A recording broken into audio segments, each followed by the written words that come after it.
Hello बच्चों, आइए प्रश्न को पढ़ते हैं और समझते हैं। आसू जल की 64 छोटी बूंदें, प्रत्येक की त्रिज्या 0.1 मिलीमीटर तथा आवेश 2/3 गुणा 10⁻⁻12 कूलाम है, मिलकर एक बड़ी बूंद बनाती है। बड़ी बूंद पर विभव ज्ञात कीजिए। तो बच्चों, हमें प्रश्न में 64 छोटी बूंदें दी गई है जिनकी त्रिज्या और उन पर आवेश हमें दिया गया है। वह सब बूंदें मिलकर एक बड़ी बूंद बना रही है, तो हमें बड़ी बूंद पर आवेश ज्ञात करना है। तो बच्चों, प्रश्न को हल करने से पहले हम प्रश्न की मुख्य अवधारणा के बारे में जान लेते हैं। तो इस प्रश्न के लिए बच्चों हमारी जो मुख्य अवधारणा होगी वह यह होगी, सबसे पहली अवधारणा यह होगी कि आवेश सदैव संरक्षित होता है। आदेव आवेश जो होता है बच्चों, क्या होता है? सदैव संरक्षित रहता है।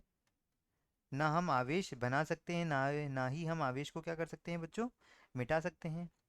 साथ ही यदि हम देखें तो एक गोल संधारित्र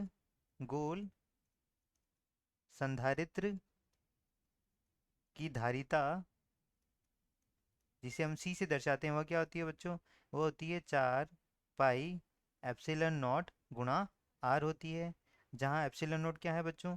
यह है रिक्त स्थान की पारगम्यता। रिक्त स्थान की पारगम्यता। और आर जो है वह क्या है बच्चों? वह गोल संधारित्र की त्रिज्या हो जाएगी। गोल संधारित्र की त्रिज्या हो जाएगी।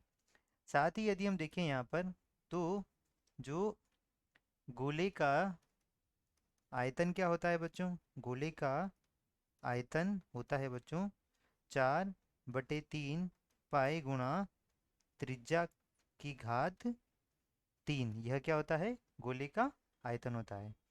अब हम प्रश्न के हल की तरफ बढ़ते हैं। तो बच्चों, हमें कितनी बूंदें दी गई है? 64 बूंदें दी गई हैं। और त्रिज्या, यानी त्रिज्या उनकी कितनी दी गई है? बूंदों की त्रिज्या, छोटी बूंदों की त्रिज्या कितनी दी गई है? आर। उसका मान 0.1 मिलीमीटर दिया गया है, जिसे यदि हम मीटर में परिवर्तित करें तो कितना हो जाएगा बच्चों? यह हो जाएगा यहाँ पर 0.1 गुणा 10⁻³ मीटर हो जाएगा। तो इसे हम लिख सकते हैं, दशमलव हटा के यहाँ पे एक और आ जाएगा, तो 10⁻⁻4 मीटर हो गया। अब हम बात करते हैं यहाँ पर, किसकी बात करेंगे बच्चों? यहाँ पर देखिए, हम यदि यह सब छोटी बूंदें हैं और यह सब क्या है बच्चों? छोटी बूंदें हैं। हम यहाँ एक और अवधारणा का प्रयोग कर सकते हैं बच्चों। वह क्या होगी? यहाँ पे यदि हम एक और अवधारणा लिखें तो आवेश Q बराबर क्या होगा बच्चों? C गुणा V होगा। जहाँ C क्या हो जाता है? C संधारित्र की धारिता होगी, और V क्या हो जाएगा बच्चों?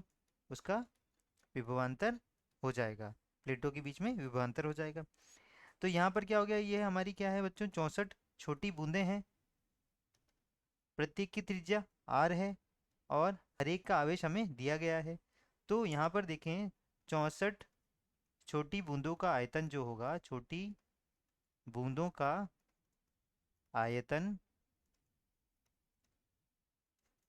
बराबर होगा किसके? बड़ी बूंद के आयतन के। बड़ी बूंद के आयतन के बराबर होगा। छोटी बूंदों की त्रिज्या हमें पता है, हमने छोटा आर माना है। तो मान लेते हैं बड़ी बूंद की त्रिज्या, बड़ी बूंद की त्रिज्या हम क्या मान लेते हैं बच्चों? उसे आर मान लेते हैं, बड़ा आर मान लेते हैं। तो यहाँ से यदि हम देखें, 64 गुणा 4/3 गुणा छोटे आर की घात 3 बराबर 4/3 बड़े आर की घात 3 हो जाएगा। क्योंकि 4/3 गुणा त्रिज्या का जो घन होता है वह क्या होता है? एक गोलाकार बूंद का आयतन होता है। तो यहाँ से 4/3 से 4/3 चला जाएगा, और पाई से पाई चला जाएगा।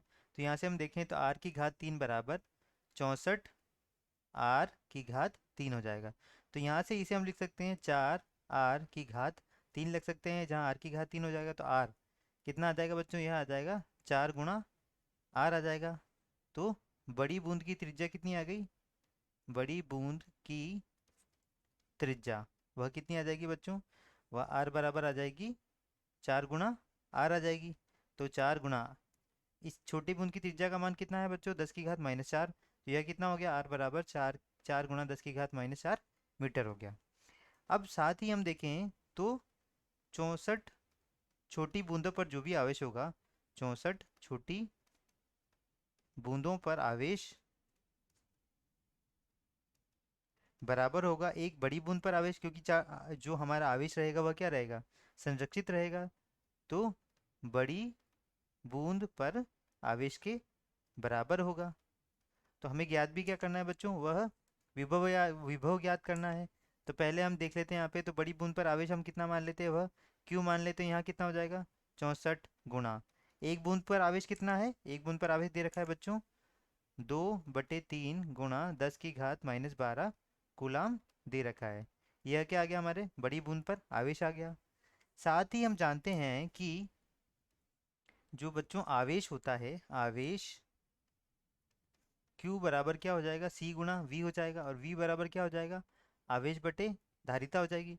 आवेश का मान कितना आया है बच्चों, यहाँ से हम देखें तो आवेश का मान आया है 64 गुणा 2, तो इसे हम क्या लिख सकते हैं, 128/3 गुणा 10 की घात -12 लिख सकते हैं यहाँ पर। और यहाँ पर यदि हम देखें तो C, अब बच्चों गोल संधारित्र की धारिता का मान कितना होता है, 4 पाई एप्सिलॉन नॉट आर होता है। तो यहाँ से हम देखें तो 4 पाई एप्सिलॉन नॉट आर होता है। यदि हम देखें तो 1/4 पाई एप्सिलॉन नॉट का मान होता है बच्चों 9 गुणा 10 की घात 9 होता है। तो यह बटे में है पहले से, तो हम इसे क्या लिख सकते हैं, 128/3 गुणा यह कितना हो जाएगा 10 की घात -12 गुणा यह कितना हो जाएगा 9 गुणा 10 की घात 9, और बटे यह हो जाएगा 4, क्योंकि आर का मान कितना है बच्चों, 4 गुणा 10 की घात -4 हो जाएगा। तो यहाँ से देखें 3 से यह 3 बार कट जाएगा, 4 से यह कितनी बार कटेगा बच्चों, 4 से यह 32 बार कट जाएगा, और 10 की घात -4, और यह देखें यहाँ पर कितना हो जाएगा 10 की घात -4 है, तो यह कितना हो जाएगा बच्चों 10 की घात 8 हो जाएगा, 10 की घात -8 हो जाएगा।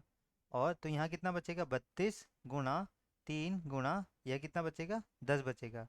तो यह कितना आ जाएगा बच्चों 960 वोल्ट आ जाएगा। तो कितना विभव होगा बच्चों, विभव हो जाएगा V बराबर 960 वोल्ट। यही हमारे प्रश्न का उत्तर होगा। आशा करता हूँ कि आपको समझ आया होगा। धन्यवाद।